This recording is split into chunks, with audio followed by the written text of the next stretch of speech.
नमस्कार, स्वागत है आपका एसटीवी में। मैं हूं दिनेश भोगल और अब आप मेरे साथ देखेंगे एसटीवी की प्रस्तुति हमीरपुर आज।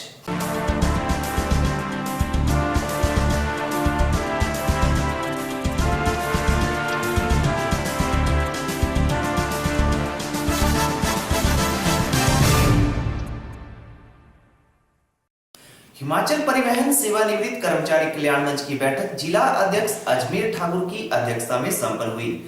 बैठक में कर्मचारी वर्ग को पेंशन संबंधी लाभ समय पर न मिलने पर संघ ने प्रदेश सरकार के ऊपर जमकर निशाना साधा। नहीं उठते HRTC की बसों के साथ कोई वर्कशॉप में काम करके और दुर्गम क्षेत्रों में कार्य करके आदमी जो हमारे रिटायर होते हैं तो तकरीबन कंडम हो जाते हैं, कोई बीमारियों से ग्रस्त हो जाते हैं, किसी को चोट लग जाती है तो 10% ही लोग नसीब वाले होते हैं जो तंदुरुस्त अपने घर जाते हैं। इसके लिए बुढ़ापे में पैसे की ज़रूरत होती है, तो पैसा एकमात्र पेंशन का ही सहारा होता है जो कि हमें 3 महीने से नहीं मिल रही है। और 3 महीने के बाद भी जब यूनियन मीडिया द्वारा अपनी समस्या को रखती हैं तो सरकार जो है 1 महीने की पेंशन 26 या 27 या 28 तारीख को डालती है। उसमें जो है 3 महीने के बाद डालने के बाद जो है 1 महीने की डालते हैं। इस विषय में हम 5 तारीख को माननीय मुख्यमंत्री महोदय सर्किट हाउस में आए हुए थे हमीरपुर में, तो वहाँ पर हमारा प्रतिनिधि मंडल जो है 25-30 लोगों का मिला माननीय मुख्यमंत्री जी से। तो माननीय मुख्यमंत्री को सारी समस्या से अवगत करवाया गया। हमने कहा कि हमारे को 3 माह से पेंशन नहीं मिल रही है, तो माननीय मुख्यमंत्री का जवाब क्या था, एक प्रदेश के प्रमुख आदमी का क्या जवाब था, ये सुनने वाली बात है और सोचने वाली बात है। तो क्या ऐसे उन्होंने हाथ किया कि 3 महीने के बाद तो आपको यार कट्ठा थप्पी मिल जाती है। ये जवाब उन्होंने दिया जैसे हम खैरात मांग रहे हैं, अपना हक मांग रहे हैं हम, जो हमारे को पेंशन सरकार ने लगाई है। तो मैंने फिर कहा, मैंने कहा जनाब 3 महीने के बाद अभी इकट्ठी नहीं मिलती है, हमारे को 3 महीने के बाद 1 महीने की पेंशन डाल रहे हैं जो कि हमारे को हर महीने की 1 तारीख को मिलनी चाहिए जैसे सरकारी कर्मचारियों को मिलती है। और सरकार का ही फैसला था 2074 का कि उसमें साफ लिखा हुआ है कि जब HRTC बनाई गई है तो HRTC के कर्मचारियों को भी जैसे सरकारी कर्मचारियों को सरकारी खजाने से पैसा दिया जाएगा वैसे ही HRTC के कर्मचारियों को दिया जाएगा। तो उस पर सरकार अमल नहीं कर रही है, संचालन सरकार कर रही है। देने के लिए निगम बताती है कि निगम देगा, निगम कहाँ से देगा। उसमें एक पॉइंट लिख रहा आपने कि 2074 को ना गवर्नर का नोटिफिकेशन तो उसमें साफ लिखा हुआ है, तो उस पर भी सरकार कोई अमल नहीं कर रही है। क्योंकि हम कई बार उस टाइम के फैसले को जो 2074 को गवर्नर का फैसला है और उनकी मोहर लगी हुई है उसको भी सरकार को दिखा चुके हैं, पर उस पर भी अमल नहीं कर रही है। फिर निगम बताती है कि निगम घाटे में चल रहा है। निगम घाटे में क्यों चल रहा है? ये सरकार की देन है घाटा, किसी अफसर की या किसी कर्मचारी की देन नहीं है। कर्मचारी अपना काम कर रहा है, अपना काम करके रिटायर हो रहा है। सरकार जो है 65% लोगों को फ्री ट्रेवलिंग दे रही है, 35% लोग जो है किराया देकर बसों में सफ़र करते हैं, तो घाटा तो होगा ही होगा क्योंकि इनकम का साधन कोई नहीं रहा। 65% लोग फ्री ट्रैवल करेंगे। सरकार जब फ्री ट्रैवल करा रही है, संचालन सरकार कर रही है, निगम के ऊपर जो है मंत्री रखा हुआ, मंत्री के ऊपर मुख्यमंत्री है, उनके आदेश चलते हैं, वैसे आदेशों का पालन कर्मचारी कर रहा है। परंतु देने की बारी आती है तो वो निगम बताते हैं, तो देने के लिए भी सरकार ही जिम्मेवार हो। जो जैसे कि 2/10/1974 को गवर्नर ने फैसला दिया हुआ है और उसमें स्टैंप लगी हुई है और उसमें सारे कागज बने हुए हैं, तो उस आधार पर ही सरकार जो है पेंशन जो है परिवहन सेवानिवृत्त कर्मचारी है उनको पेंशन दे और उनके वित्तीय लाभ दे। हमें अपने वित्तीय लाभ और पेंशन का बहुत ही सरकार के पास रोना पड़ रहा है, लेकिन सरकार के कानों में कोई भी जूने नहीं है। सरकार जो है वो गहरी नींद से सेवानिवृत्त कर्मचारियों के बारे में सोई हुई है, इनके हमारे बारे में कोई भी चिंता नहीं है।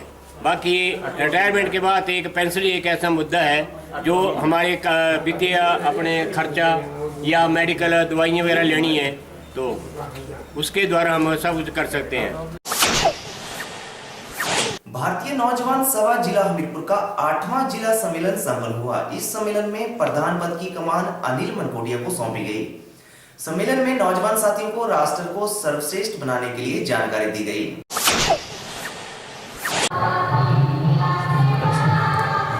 आज हमीरपुर के अंदर भारत की जनवादी नौजवान सभा का 8वां जिला सम्मेलन यहाँ पर चल रहा है और ये सम्मेलन ऐसे दौर में चल रहा है जो हम देखते हैं पूरे देश के अंदर जो माहौल है, जिस तरीके से आज की डेट में महंगाई, बेरोजगारी जो है वो चरम पर है और जब से केंद्र के अंदर नरेंद्र मोदी के नेतृत्व में सरकार बनी है, हमें देखते हैं कि देश के अंदर कुछ भी ठीक तरीके से नहीं चल रहा है।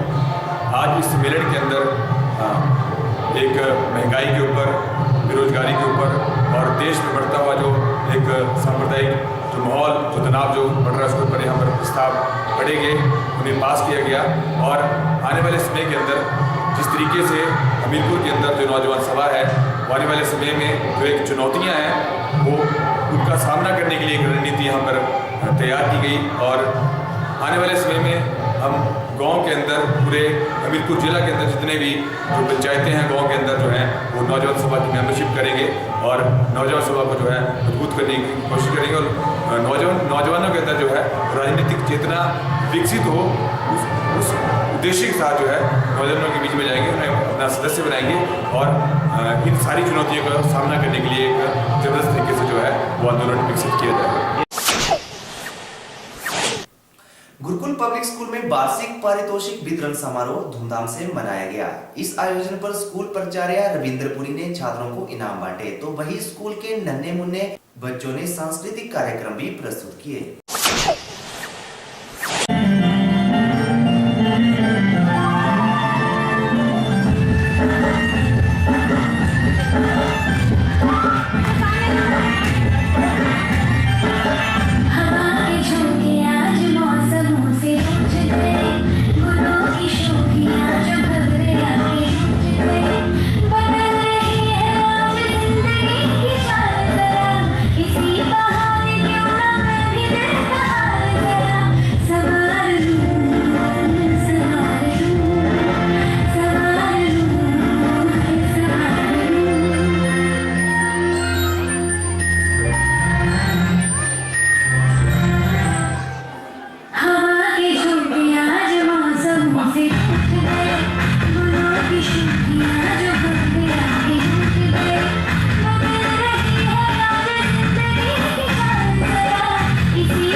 आज गुरुकुल पब्लिक स्कूल अपना प्राइमरी सेक्शन का annual prize distribution function celebrate करने जा रहा है यहाँ पर, जिसमें लगभग 350 बच्चे हैं।